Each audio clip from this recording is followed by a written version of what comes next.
राधे कृष्णा, जय श्री राधे। मेरे सारे कृष्ण प्रेमियों, आप सभी को कृष्ण प्रेमिका की प्यार भरा प्रणाम।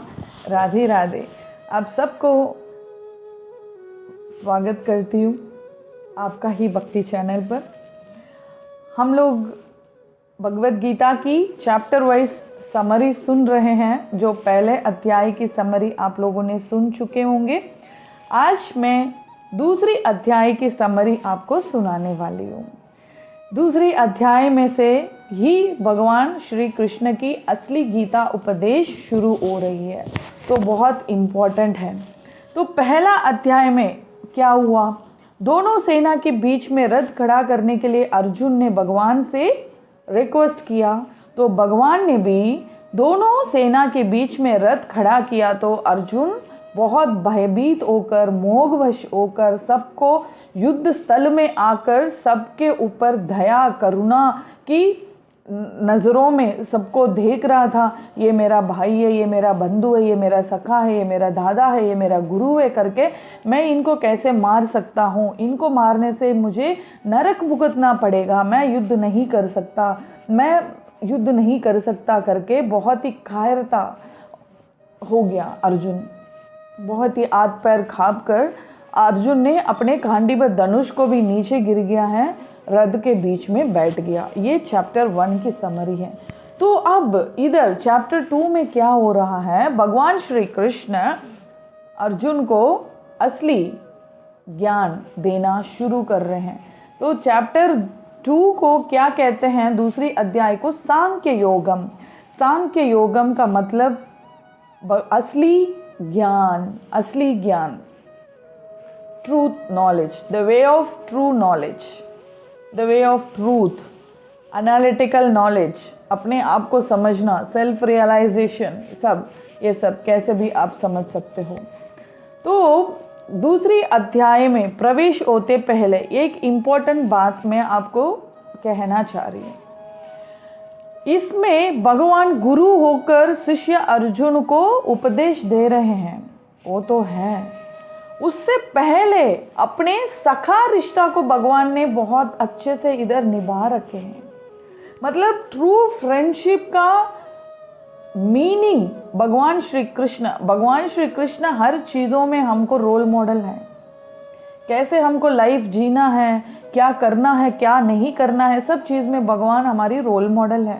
तो इधर पहले भगवान अर्जुन को सखा मान रहे थे, तो उस सखा की रिश्ते को अच्छे से निभाए। जो गिर चुका है उस सखा को भगवान कैसे उठा रहे हैं और उसको कैसे अपनाया, और भगवान उनको कैसे सपोर्ट मोटिवेट कर रहे हैं, ये हमको समझनी है। आज की दुनिया में कोई भी फ्रेंड्स हो, पॉकेट में जब तक पैसा है तब तक रिश्ता रहता है, तब कष्ट है तो छोड़ के चले जाते हैं। बट भगवान चाहते तो युद्ध नहीं करूंगा करके अर्जुन बोलने से छोड़ के भी जा सकते थे, बट भगवान ने अपने सखा, अपने क्षत्रिय धर्म को निभाना है। ये क्यों ऐसा कायरता की बातें कर रहा है, इसको मुझे समझाना है। जो गिर पड़ा हुआ है मेरा दोस्त, उसको मुझे उठाना है, उसको मुझे समझाना है करके भगवान ने अपने पूरे सखा के रिश्ते निभाए हैं। तो ये समझना है। और दूसरी अध्याय की शुरुआत ऐसा ही अर्जुन की, जो भी अर्जुन अपने भयभीत बातें बोल रहा था भगवान से, मैं नहीं कर सकता, इससे अच्छा इनको मारकर मुझे तीनों लोग की ऊंची पदवी मिल जाए, मैं सुखी से नहीं रह सकता, मैं शांति से नहीं रह सकता करके भगवान को बहुत बड़बड़ा रहा था। तब भगवान ने पूछा है, चलो ये सब तो मैंने सुन लिया, अब क्या करना चाह रहे हो, तुम क्या करना चाह रहे हो। तो अर्जुन ने 7वें श्लोक में, इस दूसरी अध्याय में टोटल 72 श्लोक से हैं, तो इसमें पूरा भगवान ने 3 तरह की ज्ञान दिया है। कैसे, पहले आत्मज्ञान, आत्मविज्ञान, आत्मा के बारे बताया है, आत्मा के गुण के बारे बताया है, शरीर के बारे बताया है, शरीर के गुण के बारे बताया है, तो आत्मविज्ञान फर्स्ट हो गया। दूसरा, अर्जुन को अपना क्षत्रिय धर्म निभाने के लिए धर्म के बारे बता रहे हैं। तीसरा, भगवान इसी दूसरी अध्याय में ही कर्म योग के बारे भी शुरू कर दिया। जो कर्म करो फल की इच्छा ना करो, बहुत फेमस स्लोगन जो छोटा बच्चा भी जानता है, वो स्लोगन इस चैप्टर से ही, इस अध्याय से ही आई है। तो 7वें श्लोक में भगवान श्री कृष्ण ने जो पहले पूछा उसकी उत्तर अर्जुन दे रहे हैं। मैं तो कोई निर्णय नहीं कर पा रहा, मैं बहुत ही कंफ्यूज्ड हूँ, मुझे क्या सही है क्या गलत है मुझे कुछ समझ नहीं आ रहा है भगवान, पूरा अंधेरा अंधेरा हो गया है, मुझे कुछ समझ नहीं आ रहा है, मुझे क्या करना है क्या नहीं करना है, मैं कुछ भी डिसीजन नहीं ले पा रहा हूँ। तो भगवान कहते हैं मुस्कुराकर, अगर तू निर्णय नहीं ले पा रहा हो तो युद्ध नहीं करूँगा, ये निर्णय भी तुम कैसे लिया, ये भी तो नहीं ले सकते हो। तो भगवान ऐसा कहने के बाद अर्जुन भगवान के चरणों में गिर चुका है, अगर भगवान की शरणागत लिए हैं, भगवान से कह रहा है आपकी शरण में मैं आ गया हूँ, आप मुझे अपने शिष्य मानकर मुझे उपदेश दीजिए, मुझे मेरे लिए मेरे कल्याण के लिए जो अच्छा है वो आप मुझे बता दीजिएगा, मैं कर दूंगा। तो जब अर्जुन भगवान की शरण में गया तब गीता की शुरुआत हो रही है, गीता उपदेश की शुरुआत हो रही है। तो भगवान आत्मज्ञान आत्मविज्ञान समझा रहे हैं। आत्मा अविनाशी है, ये जो शरीर है नाशी है। तो शरीर नाश है, इस प्रपंच जो मटेरियल वर्ल्ड है ये सब नाशवान है। आत्मा सत्य है, वो नित्य रूप में हमेशा रहता है। जब हम पैदा होते हैं, जन्म लेते हैं, नवजात शिशु के रूप से बालक से युवन युवती, उसके बाद बड़े होते हैं, फिर वृद्धावस्था, फिर मृत्यु, उसके बाद दूसरा शरीर। तो ऐसा ही जैसे कपड़े फट जाती हैं, पुराना हो जाता है तो हम चेंज कर लेते हैं, वैसे ही आत्मा भी अपना शरीर को चेंज कर लेती है। मतलब आत्मा के लिए कपड़ा शरीर है तो चेंज कर लेती है। इसमें तू किसको मारना है, तो किसको पाप लगेगा, तो ये सब चीज़ें क्यों सोच रहा है अर्जुन, तू ये सब मत सोच, तू उठ और युद्ध कर, युद्ध के लिए तैयार हो जाओ करके भगवान बहुत उनको मोटिवेट कर रहे हैं। तो अर्जुन को अभी आत्मविज्ञान, सब आत्मा को कोई काट नहीं सकते हैं, कोई जला नहीं सकते हैं, कोई डुबा नहीं सकते हैं, कोई सुखा नहीं सकते हैं। तो आत्मा की क्वालिटी सब बता रहे हैं, क्योंकि हम सब भगवान परमात्मा की अंश ही है। जब इस सृष्टि को भगवान बनाए हैं तब से आत्मा को भी भगवान बना रखे हैं। तो ये शरीर ही तो नाशवान है, बट अंदर जो शरीर ही है आत्मा वो अविनाशी है। तो इसको समझा दिया पहले। तो समझाने के बाद अपने धर्म को निभाओ करके भगवान उसकी क्षत्रिय धर्म, क्यों बताया भगवान ये बात। अर्जुन कहने लगा अब आत्मा के बारे तो मैं समझ गया, फिर भी मुझे पाप की भय लग रहा है, मुझे पाप लगेगी, मुझे नरक जाना पड़ेगा। तो भगवान कह रहे हैं तू अगर तुम्हारे कर्म से, तुम्हारे धर्म से तू पीछे हटेगा तभी भी तुमको पाप लगेगी। तू सोच रहा है अगर मैं समाधान हो जाऊं, मैं युद्ध से पीछे हट जाऊं तो इन लोग युद्ध ना करेंगे तो इन लोग सबको बचा दूंगा, बट तू युद्ध स्थल में आकर तू युद्ध से पीछे भागेगा तो लोग तुम्हारे ऊपर हंसेंगे, पूरे राजा राज्य सब लोग तुम्हारे ऊपर हंसेंगे। ये गौरवास की डर से अर्जुन भाग गया है, अर्जुन पीछे हट गया, अर्जुन युद्ध से भाग गया करके तुम्हारा नाम बदनाम होगा। तो जब तक तू जिंदा है तुम्हारा पूरी जिंदगी बर्बाद हो जाएगी।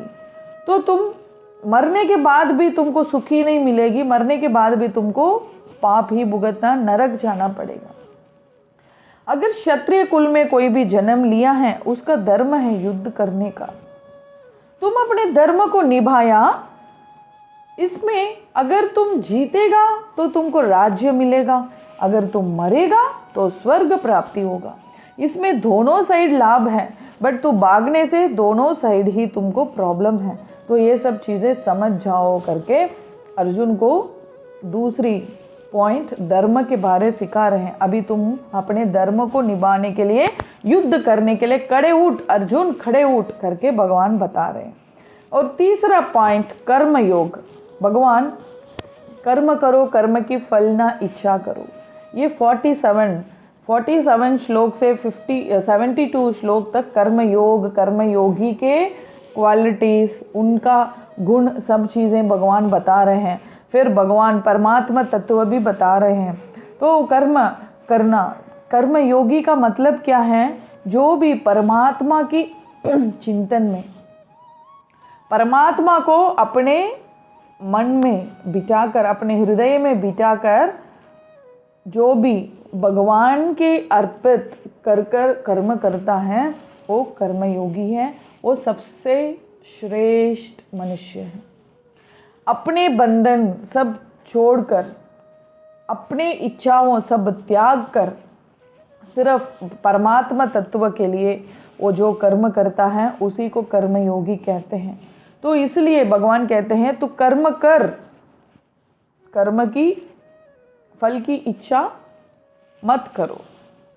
तुम अपने पूरे शक्ति लगाओ, तू अपने पूरे शक्ति लगाकर युद्ध कर, फल तो मेरे ऊपर छोड़ दो, कर्म को मुझे अर्पण कर दो, मेरे कहना मानकर तो युद्ध करो, तुम्हारा मैं साथ दूंगा। तो तुम किसी चीज़ की भयभीत होने का ज़रूरत नहीं है करके भगवान अर्जुन को समझा रहे हैं। तो कर्मयोगी कैसे मोह रहित रहते हैं, दुख और सुख में संभाव देखते हैं। तो ये सब चीज़ें अर्जुन को भगवान समझा रहे हैं। कर्मयोगी की गुण कैसा है, वो मोह, काम, क्रोध, मोह, लोभ, ये सब चीज़ों से हटकर अपने अलग से परमात्मा तत्व में उन लोग आनंद लेकर जीते हैं। तो वो सब चीज़ें भगवान अर्जुन को समझाते हैं। उसके बाद भगवान परमात्मा तत्व भी बता रहे हैं इधर। मतलब परमात्मा को जानना और परमात्मा के लिए सेवा करना, उनकी बात मानना, उनसे संग हो जाना, ये हमारे लिए बहुत इम्पोर्टेंट है। तो परमात्मा तत्व पहले हम अपने आप को जानेंगे, अपना सेल्फ रियलाइजेशन, जीवात्मा, मैं कौन हूँ, मैं आत्मा हूँ, मैं जीवात्मा हूँ, मैं परमात्मा श्री कृष्ण की अंश हूँ, ये हमारा आइडेंटिटी है। ये नहीं है मैं प्रेमिका हूँ, मैं सेविका हूँ, मैं कहीं कुछ और हूँ, मैं इंडियन हूँ, मैं अमेरिकन हूँ, ऐसा नहीं। मैं एक जीवात्मा भगवान श्री कृष्ण की अंग है। तो हमारा कर्तव्य क्या है? भगवान की सेवा करना। हमारा कर्म ही भगवान की सेवा करना, भगवान की सेवा, निष्काम सेवा। इसलिए कर्म करना, कर्म की फल की चिंता बिल्कुल भी नहीं करना। तो अपने पूरे दम से अपने युद्ध करना तैयार हो जाओ करके भगवान समझा रहे हैं। तो यही है दूसरी अध्याय की समरी। बहुत शॉर्ट बता रही हूँ। जब हम लोग एक एक श्लोक पढ़ेंगे उसमें बहुत डिटेयली मैं आप लोग को समझा दूंगी एक एक श्लोक में भगवान ने क्या क्या उपदेश दिए।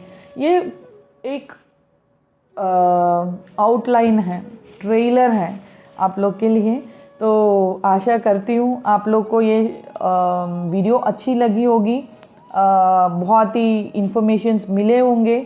तो ज्ञानपूर्वक वीडियो अगर आप लोग समझे हैं तो लाइक ज़रूर करना, कमेंट ज़रूर करना और आगे शेयर करना। अगर आप लोगों में से जो भी देख रहे हैं इस वीडियो को, आप लोगों पहली बार इस वीडियो को देख रहे हैं तो चैनल सब्सक्राइब ज़रूर करना। पीछे और भी श्लोकास और भी समरीज आने वाले हैं, तो ध्यानपूर्वक आप लोग सुन सकते हो, आनंद ले सकते हो। पितृपक्ष चल रहा है, पितृपक्ष में भगवत गीता पारायण करना बहुत इम्पॉर्टेंट है। जो अपने आप नहीं पढ़ पा रहा है तो ये सब सुनकर पितृ को आप लोग दान कर सकते हो। तो पितृ को दान करने से जो पितृलोक में रहने वाला हमारा पितृ बहुत ही मन खुश होकर हमको सदा आशीर्वाद करते रहेंगे। तो ये वीडियो आप लोग को अच्छे लगी ज़रूर सब्सक्राइब करें और ज़रूर आगे जितने भी आप लोग का कॉन्टैक्ट्स हैं सबको शेयर करना, सबको शेयर करते रहना। और गीता की महिमा सब समझे हैं, सबको शेयर करना। सब समझकर एक हमारे सनातन धर्म में कोई भी इतिहास पढ़ो ना पढ़ो, कुछ करो ना करो, बट एक भगवत गीता तो पढ़ना ही पढ़ना है। तो भगवत गीता पढ़ने का नियम आप लोग ज़रूर लें और गीता पढ़ना शुरू करें। मैं जल्दी तीसरा अध्याय की समरी के साथ मिलूंगी। तब तक जय श्री राधे, जय जय श्री राधे, जय जय श्री राधे।